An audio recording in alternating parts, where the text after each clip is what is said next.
Iran যুদ্ধের মধ্যেই আমেরিকার টেক্সাসের তেল শোধনাগারে ভয়াবহ বিস্ফোরণ ও বিধ্বংসী আগুনের ঘটনা ঘটে।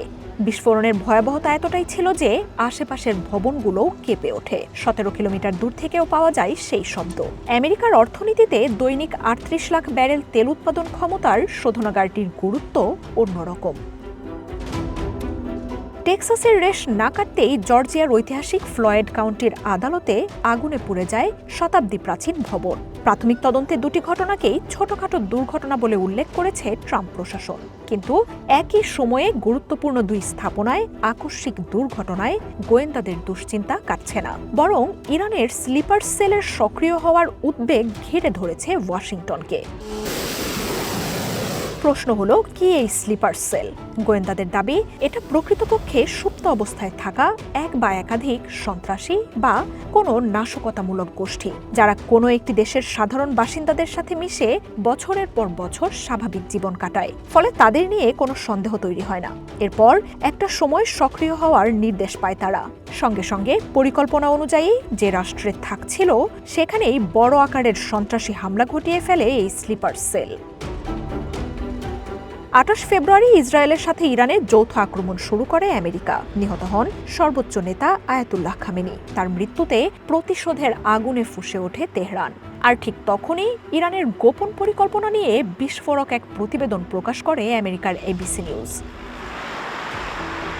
গণমাধ্যমটির প্রতিবেদন বলছে, খামেনির মৃত্যুর পর বিভিন্ন দেশে গোপনে বার্তা পাঠায় আইআরজিসি, আর তাতে নিষ্ক্রিয় থাকা গুপ্তচরদের জেগে ওঠার নির্দেশ দিয়েছে তেহরান। দাবি করা হয়, স্লিপার সেলকে পাঠানো গোপন বার্তাও হাতে পেয়েছে আমেরিকার গোয়েন্দা বিভাগ। তবে তার অর্থ উদ্ধার করতে পারেনি তারা। রিপোর্ট প্রকাশের কয়েকদিন পরই টেক্সাস জর্জিয়ায় বিধ্বংসী আগুন সন্দেহ জোরালো করছে।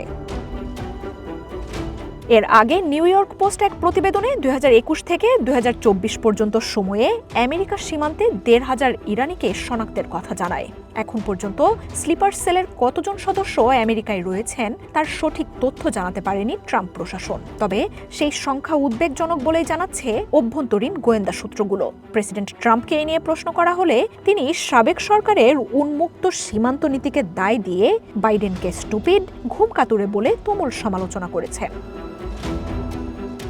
সামরিক বিশ্লেষকদের ধারণা, আমেরিকার মতো সুপার পাওয়ারকে মোকাবিলায় কোনো একটি নয়, বরং বহু বিকল্প আগে থেকেই প্রস্তুত রেখেছে তেহরান। আমেরিকার ভেতর ইরানের স্লিপার সেল সক্রিয় থাকলেও তারা কারা তা শনাক্ত করতে বেগ পেতে হবে ট্রাম্প প্রশাসনকে।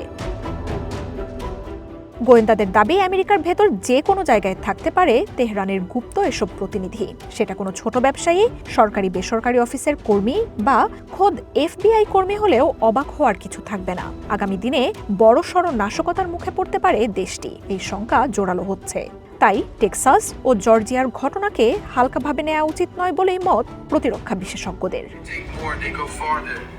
মার্জিয়া উপমা, ওয়ান ইন্টারন্যাশনাল ডেস্ক।